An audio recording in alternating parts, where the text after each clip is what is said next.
everyone, in this video we are going to present about population growth and urbanization. Before that, let me introduce myself. My name is Andi Syarul Ramadan and my group member consists of Putri Sofia, Irfan, and Norfi Aziza Rahim. So let's just start it. So the first one is table of content. So there is four main point that we are going to present. The first one is the main concept. The second one, difficult concept. The third one, example case in Indonesia. And the fourth one is comment and critics. Next. So first one is main concept. The population growth and trends in the growth of the population in the world over time. So population refers to the total number of people inhabiting a particular geographic area at a specific time. And there are three basic elements that shape the size, composition, and distribution of human population. The first one is fertility, second one mortality, and migration. So, in short, fertility, it refers to the actual number of children born, and mortality, it refers to the number of deaths that occurred in a particular population. And the third one is immigration, it refers to a permanent change of resident. So basically on fertility, so because women rarely have the maximum number of children they are capable of bearing, the fertility of a society is normally quite a bit lower than its fecundity. So the simple measure of fertility is the crude birth rate, the number of live births occurring in a particular population during a given year for each 100 people in that population. And for the mortality, it refers to the number of deaths that occur in particular population. So basically, when we combine the result of the crude birth rate and the crude death rate, we derive an indication of the growth of a population. And the difference between these two figures is referred to as the rate of natural increase. And for the migration, it refers to a permanent change of residence. So basically, demographers look for push and pull factor, and sometimes people are pushed out of one country because of poor economic time, unstable political condition, and etc. Next, and trends in the growth of population of the world over time. So in analyzing population problems, migration for obvious reason is not a critical element of overall population growth and change, although it can have an impact on the fortune of a particular religions. It more focus on mortality and fertility. Most of human history has passed on the sparsely populated Earth by people. It is estimated, for example, that there are fewer people in the whole Earth 700 years ago, 7,000 years ago, than in the big city like New York or Tokyo today. And in Greece time, some 2,000 years ago, there are probably didn't exist more people living than the currently living in the United States. And on the picture, you can see that prior to the living at the 70s, the world population was small and its growth slow after 70-50. The world population began to increase at a faster rate and continue to increase growing faster now. And only in the last 2 centuries has the world population exceeded 1 billion with a 2011 population of 7 billion and a current population according to this paper on 2014 amounted to the 77.2 billion. So the largest country in the world today is China with a little over 1.35 billion people. And so basically the main reason for the low rate of population growth in the world before 70-50 is relatively high mortality rate that exists in almost every society. As an example, up to 1,600, the average life expectancy in Europe countries is slightly more than 35 years compared to more than 70 years in today's industrialized society. And one important factor of the high mortality rate at the time was the very high infant mortality rate. And next, yeah, so we are going to discuss about another topic. It's urbanization and suburbanization. So basically, urbanization is the movement of population from rural to urban areas because of desire to seek opportunities in the economy. It refers to the population shift from rural to urban area, from village to city, and industrialization. Yeah. So why has this extensive urbanization occurred? So one of the main reason is the most economic activity in industrial societies is non-agricultural, and such activities benefits from being concentrated geographically, with industry and jobs located in cities, and people are drawn to the cities to find work. And for the suburbanization is the movement of people from the city center to suburban areas. It resulting the formation of urban sprawl as a consequences of the movement of household and business out of the urban centers, and low density suburban urban areas are growing. So yeah, in the United States, it arose out of a complex set of social factors. One factor was the economic and technological development that made it possible for people to live far from where they work. And early in 20th century, most people were limited in where they could live by the need to find transportation to work. So basically, this means the most had to live in the city near where the jobs were. And next, One is Postindustrial City. Postindustrial City is a city exhibiting the characteristics of a post-industrial society. The city is characterized by the changes in cities reflect changes in the economy, namely stagnation in the manufacturing sector and growth in the service sector. Post-industrial cities are also characterized by extensive office blocks and buildings for local government administration.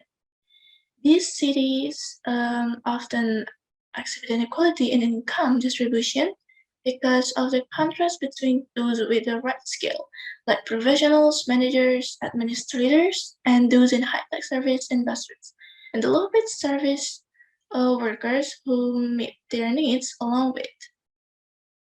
However, recent technological developments can reduce the need for companies or service industries to concentrate their workers in one place. Computers, microwave transmissions, and communication satellites allow people to communicate over long distances instantly and expensively, so it still needs to be centralized in order to be balanced.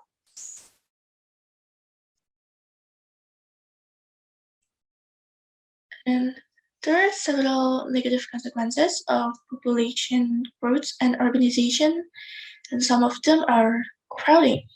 Like psychologist Jonathan Friedman argues that crowding by itself has no negative consequences.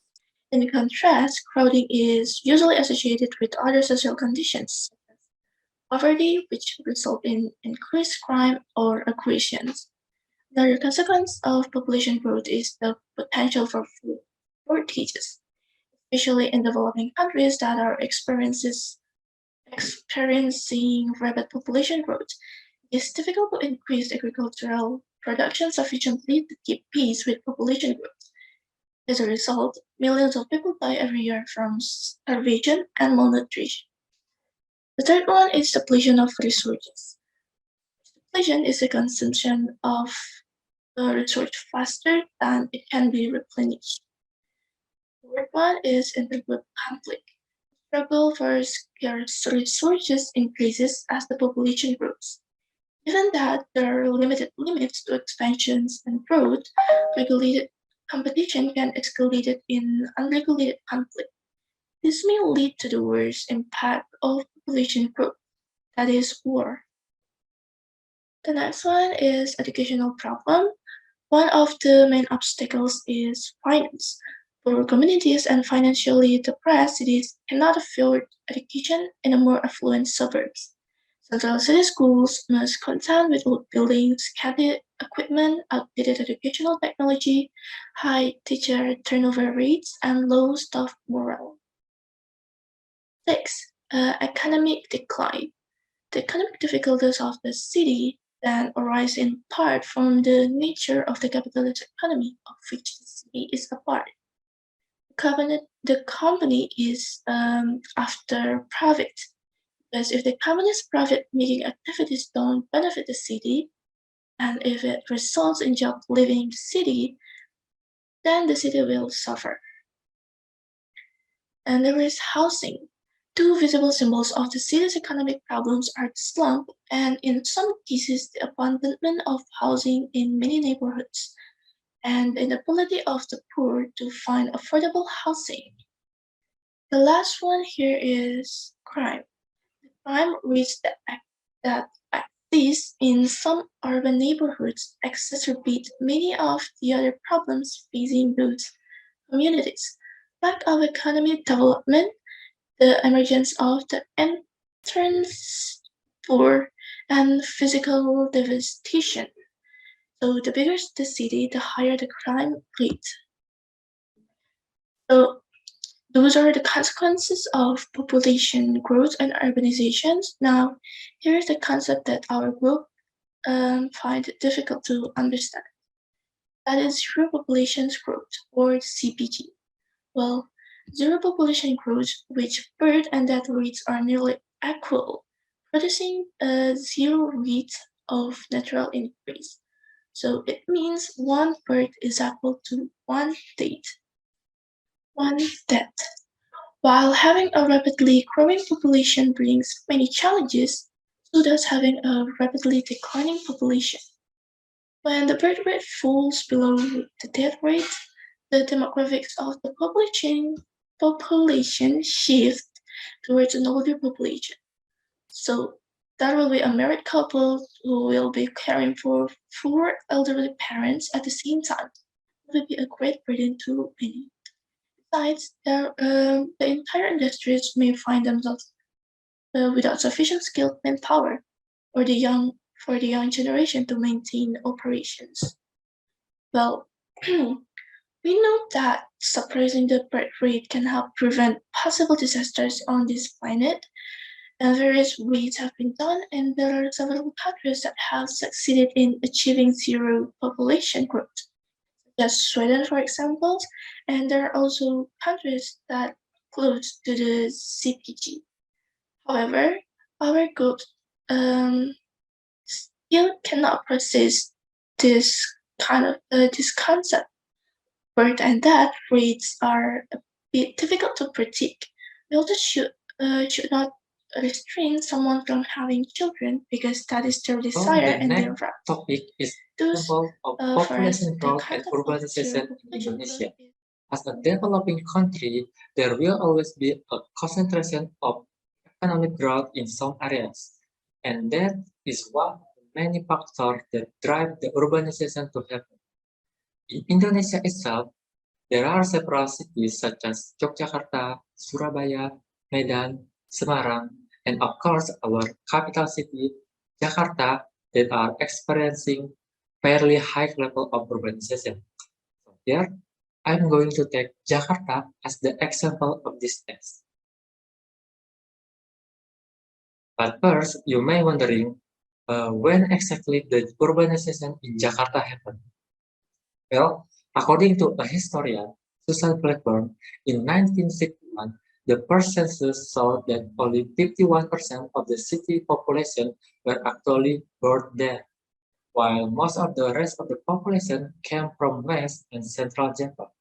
From this statement, we can assume that the urbanization already happened before the 1961. And the next question that may come to your mind is, what the reason those people back then decided to go to Jakarta? Well, still from Susan Blackburn, she said there are three main reasons.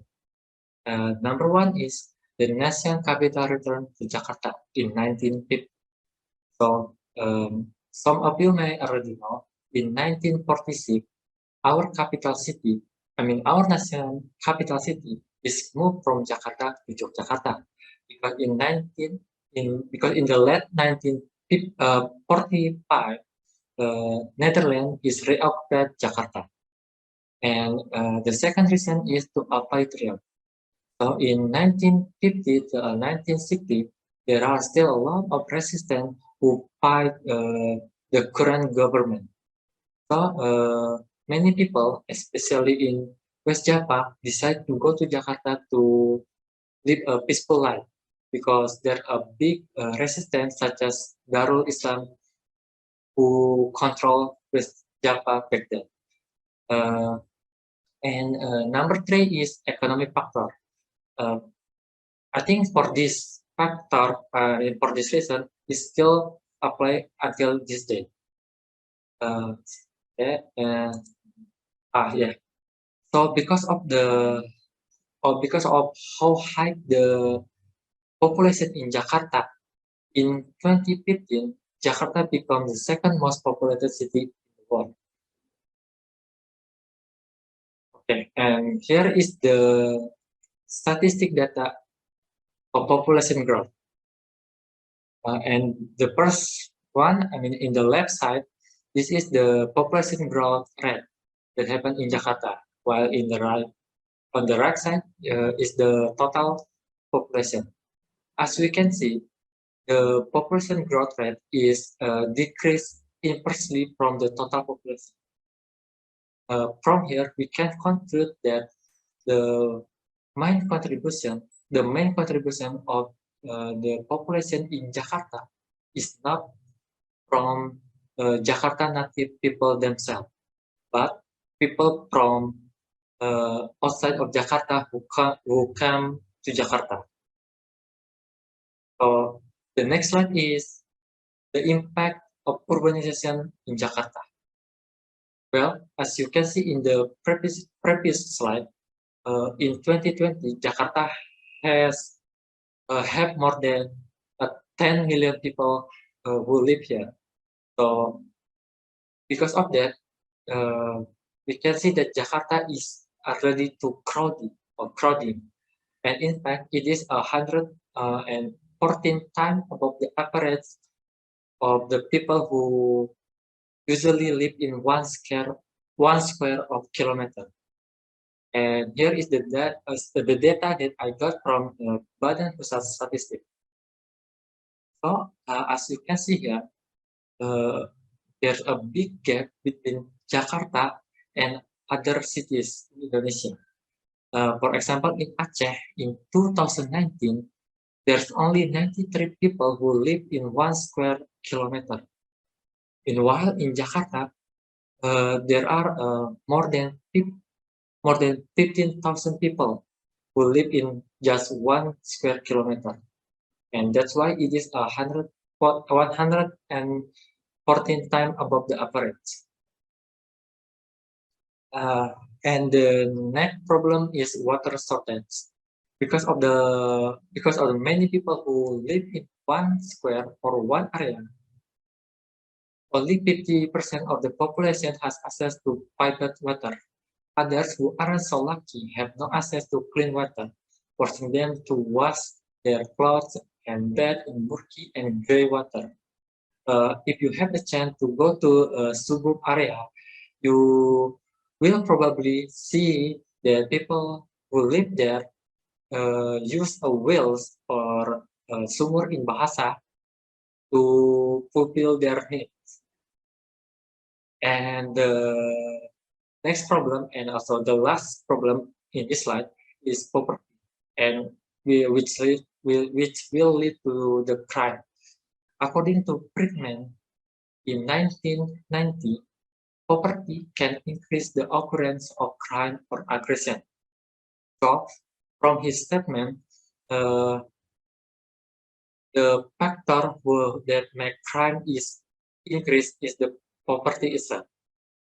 So, from the Badan Pusat Statistik, note that crime or violation of public security and other or Kamtibnas in DKI Jakarta with more than 8,000 cases in 2020. Of course, I'm not going to say that all of these crime is because of the poverty itself.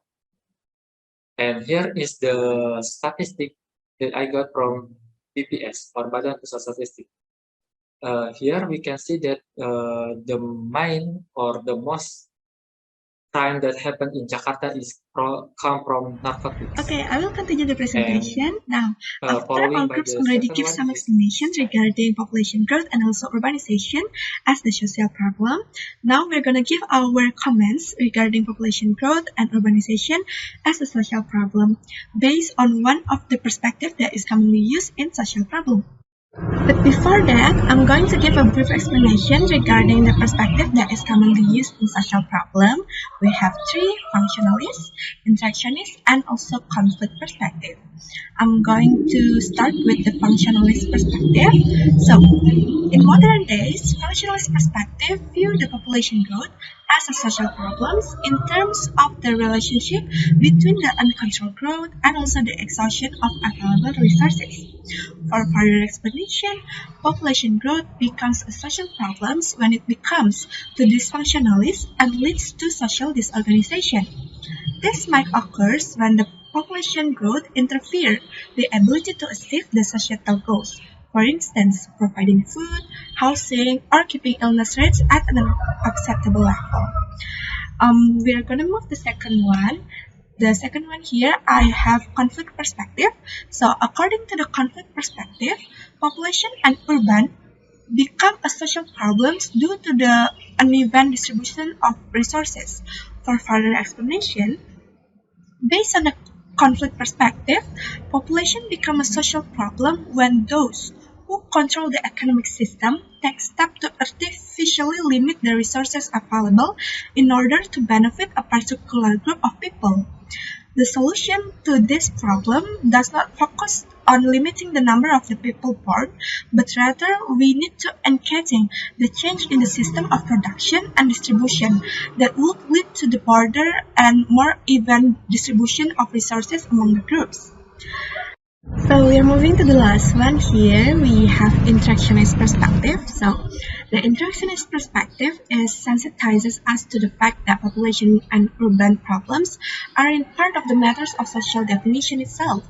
So interactionist perspective stress the importance of social definition and social meaning, and thus population and urban problems are as much about subjective definition of reality as they are about the objective condition.